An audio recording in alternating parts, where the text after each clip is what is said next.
দেশবার্তা সংবাদে স্বাগতম। দর্শক, আপনারা সকলেই অবগত আছেন, গতকাল যুক্তরাষ্ট্র আওয়ামী লীগ কর্তৃক আয়োজিত একটা আওয়ামী লীগের সমাবেশ হয়েছিল। সেখানে ভার্চুয়ালি 5ই আগস্ট বাংলাদেশ আওয়ামী লীগ সরকারের পতন হয়েছিল। এরপর থেকে তাৎক্ষণিকভাবে এয়ারপোর্ট বন্ধ করা হয়েছিল, আপনাদের খেয়াল আছে তো, যেন কোনো এমপি মন্ত্রী বাংলাদেশ ছেড়ে পালাতে না পারে। তো কয়েক ঘন্টা পরে আবার সেটা খুলে দেওয়া হলো। এরপর আমরা দেখলাম ঢাকাতে আমাদের যে শাহজালাল এয়ারপোর্টে আছে সেখানে পলক থেকে শুরু করে অনেকে আটক হলেন। দর্শক, দেশ প্রবাস দূরে কিংবা কাছে বসে যারা আমাদের দেখছেন, আশা করি সবাই ভালো আছেন। এই মুহূর্তে পাওয়া খুবই গুরুত্বপূর্ণ একটা সংবাদ আপনারা দেখতে চলেছেন। টাইটেল, থাম্বনেল এবং শিরোনাম দেখে বুঝতেই পেরেছেন ভিডিওটি কত গুরুত্বপূর্ণ। দর্শক, খুবই চাঞ্চল্যকর কিছু ঘটনা দেশে ঘটতেছে। অবশ্যই এই বিষয়ে আপনাদের খেয়াল রাখা উচিত। যেহেতু ভিডিওটি ক্লিক করেছেন সেহেতু আপনাকে ধন্যবাদ জানাই। বিশেষ করে আপনার কাছে আবদার রাখবো, অবশ্যই এই বিষয়ে কমেন্ট করবেন, লাইক করবেন এবং চ্যানেলটি সাবস্ক্রাইব করে যাবেন এবং ভিডিওটি বেশি বেশি শেয়ার করে দিবেন।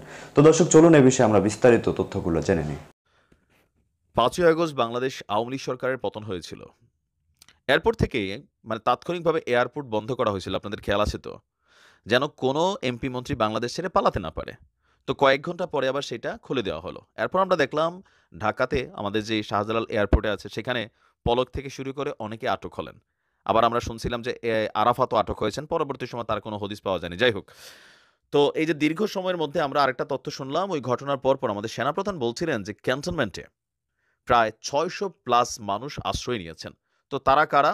তারা হচ্ছে আওয়ামী লীগ সরকারের সাথে কানেক্টেড এমপি মন্ত্রী বা প্রশাসনের বিভিন্ন উচ্চ পর্যায়ে থাকা বা আইন শৃঙ্খলা বাহিনী, বিভিন্ন বাহিনীর যারা আছেন তারা, যাদের জীবন রিস্কে ছিল।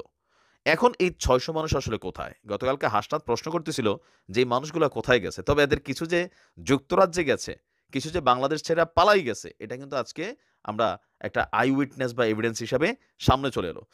দর্শক, গতকালকে ছিল ঐতিহাসিক 8ই ডিসেম্বর, আমাদের জন্য ঐতিহাসিক না, আওয়ামী লীগের জন্য। 5ই আগস্ট সরকার পতনের পর প্রথমবারের মতন নিজেদের নেতা কর্মীদের নিয়ে বিশাল একটা সমাবেশ করেছে বাংলাদেশ আওয়ামী লীগ। আর সেখানে প্রধান অতিথি হিসাবে বক্তব্য রেখেছেন সাবেক প্রধানমন্ত্রী শেখ হাসিনা।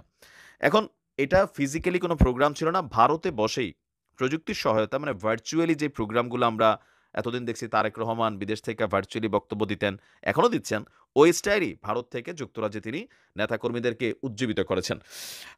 বিকেলে ইস্ট লন্ডনের ইমপ্রেশন ভ্যানু হলে দলীয় নেতাকর্মীদের সাথে ভার্চুয়াল সমাবেশ করেছেন শেখ হাসিনা। সেখানেই সেই সরকারের মন্ত্রী, প্রতিমন্ত্রী, এমপি এবং সাবেক এক মন্ত্রী পরিষদ সচিবকেও উপস্থিত থাকতে দেখা গেছে।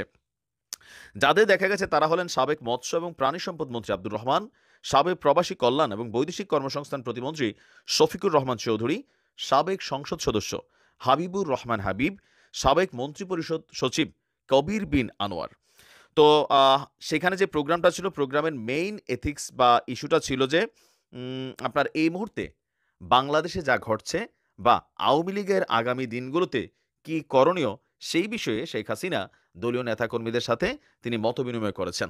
আর এটা নিয়ে আওয়ামী লীগের যারা নেতাকর্মী আছেন, আওয়ামী লীগের অফিসিয়াল ফেসবুক পেজ বা ইউটিউব চ্যানেল অথবা আরও যে বিভিন্ন পেজগুলো আছে, আইডিগুলো আছে, সেখান থেকে এটা সম্পর্কে বেশ কিছু বক্তব্য বা ফুটেজ জনগণের উদ্দেশ্যে প্রকাশ করা হয়েছে। তো সেখানে তিনি বরাবরের মতনই ক্ষমতায় থাকাকালীন যেমন ডক্টর ইউনূসের প্রতিদিন 3বার পদ্মায় টুস করে চুবানোর চেষ্টা করতেন, ওইরকম কিছু বক্তব্যই ছিল। এর পাশাপাশি সরকার পতনের পেছনে কিভাবে একটা পরিকল্পনা করা হয়েছে, এগুলো নিয়েও দলীয় নেতাকর্মীদেরকে তিনি ব্রিফ করেছেন। এর পাশাপাশি আগামী দিনে আওয়ামী লীগের রাজনীতিতে কী করা উচিত, ইউরোপে যারা বসবাস করছেন তাদের কিভাবে মুভমেন্ট করা উচিত, বাংলাদেশে যারা আছেন তাদের কিভাবে মুভমেন্ট করা উচিত, নানান ধরনের পরামর্শ তিনি দিয়েছেন। তবে ইউরোপে যারা বসবাস করছেন তাদের উপরে সম্মত গুরু দায়িত্বরা দিয়েছেন যে যে দেশে বসবাস করে ওই দেশের সরকারের সাথে ভালো সম্পর্ক রাখতে, মানবাধিকার সংগঠনগুলোকে আপনার বাংলাদেশে কি ঘটছে সেগুলো সম্পর্কে ইনফরমেশন দিতে, সেই দেশের এমপিদের কাছে বাংলাদেশ নিয়ে কথা বলতে, তাদের পার্লামেন্টে যেন বাংলাদেশ ইস্যুটারে ফোকাস করে।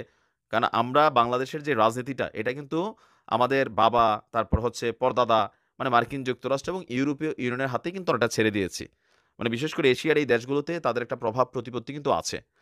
কিন্তু মজার আরেকটা বিষয় হচ্ছে, যখন যেই সরকার ক্ষমতায় থাকে তারা বলে যে দেখো, বিদেশে বসে দেশের বিরুদ্ধে ষড়যন্ত্র। আওয়ামী লীগ সারা বছর এগুলো বলছে না? বলছে তারেক রহমান সম্পর্কে বা আমরা যারা কথা বলতাম অনেকের বিরুদ্ধে কিন্তু এগুলো হয়েছিল। তো এখন আবার ওই একই স্টাইলে, একই ফর্মুলাই আবার ফলো করা হচ্ছে।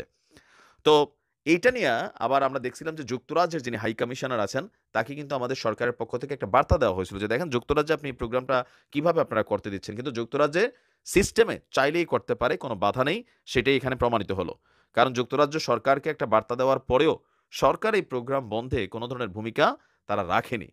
তো সব কিছু মিলিয়ে শেখ হাসিনা নতুনভাবে তার রাজনীতিকে ফিরাতে চাচ্ছেন, তবে কেউ কেউ বলছেন ওনার যে বয়স হয়ে গেছে সম্ভবত তিনি যদি আর ২-৪-১০ বছরও বাঁচেন, আওয়ামী লীগ ২-৪-১০ বছরও বাংলাদেশের রাজনীতিতে কামব্যাক করতে পারবে না। হ্যাঁ, একটা সময় হয়তো আওয়ামী লীগ ফিরে আসবে, তবে এখনকার এই যে মন্ত্রী এমপি যারা দীর্ঘদিন যাবৎ ক্ষমতায় থাকাকালীন মানে ওয়ান কাইন্ড অফ বাংলাদেশকে কি ভাবতো, আমার কাছে মাঝে মাঝে মনে হয় এই যে হাসান মাহমুদ মানে ক্যামেরার সামনে এত মিথ্যা বলতো দিন রাত। এই যে আসাদুজ্জামান সাবেক স্বরাষ্ট্রমন্ত্রী, আমি ওনারে কালামাগুর বলি, কারণ এই একটা লোক পুলিশরে দিয়া যেই ধরনের অপকর্ম করাইছে, পুলিশের যে কোনো অপকর্মকে সাফাই গাইছে, আবার এখন সেই পুলিশ নিয়েই মানে নানান ধরনের বক্তব্য কিন্তু এই মানুষগুলোই বলছে। তা আমরা চাই বাংলাদেশে ইন ফিউচার একটা ডিফারেন্ট একটা রাজনীতি, যে সরকার পরিবর্তন হবে, ক্ষমতার পরিবর্তন হবে, কিন্তু কোন একজন মানুষ আওয়ামী লীগ করতো, কোন একজন মানুষ বিএনপি করতো, কোন একজন মানুষ জামাত করতো, তার বিরুদ্ধে মামলা, তাকে হয়রানি, তার ব্যবসা প্রতিষ্ঠানে ভাঙচুর, মব জাস্টিসের শিকার হওয়া, তারা না পেলে তার ছেলের অস্ত্র চালান দিয়ে ঢুকাই দেওয়া, এই যে কর্মকাণ্ডগুলো, এই যে নোংরামি, এগুলো বন্ধ হইতে, বাট এখনো কি বন্ধ হয়েছে? এখনো হয় নাই। এখনো বাংলাদেশের বিভিন্ন জায়গায় বিএনপি ক্ষমতা এখনো আসে নাই। ইন ফিউচার ক্ষমতায় আসবে, কিন্তু থানা পুলিশ এলাকার ভিতরে একটা ঘটনা হলে ওই বিএনপির সভাপতিরে ফোন দেয় কেন? তিনি কি সরকারের লোক? তিনি একটা দলীয় পদ পদবি পাইয়া বসছেন। এই যে চাটুকারিতা, এই যে দালালিপানা, এগুলো থেকে পুলিশকে যেমন বের হইতে হবে, আমাদের রাজনৈতিক নেতাদেরকেও মানে এগুলো থেকে বের হয়ে আসতে হবে। আওয়ামী লীগের এমন কঠিন পরিণতি দেখার পরেও রাজনৈতিক দলগুলোর মধ্যে কি কোনো রকম পরিবর্তন আছে আপনি দেখতেছেন? কোথাও। একদম হাই কমান্ডে আছে। আমি তারেক রহমান সাহেবকে দেখি পরিবর্তিত রাজনীতির একটা বাতাস তিনি ডাকছেন। যেমন ধরেন এই যে কথায় কথায় আপনারা যারা ফেসবুকে রাষ্ট্রনায়ক, দেশনায়ক, কিন্তু তারেক রহমান নিজে বলতেছে যে বাবা তুমি এত তেল মাইরো না, তুমি আমার এগুলো ডাকার দরকার নাই। এরপর আরেকটা ভালো কাজ করছে, আমি খুবই অ্যাপ্রিশিয়েট করি, সেটা হচ্ছে অলিতে গলিতে পোস্টারে ছেদ ডালাই ছিল, তো বলছে এগুলো তোলো। এগুলো হচ্ছে ভালো কাজ।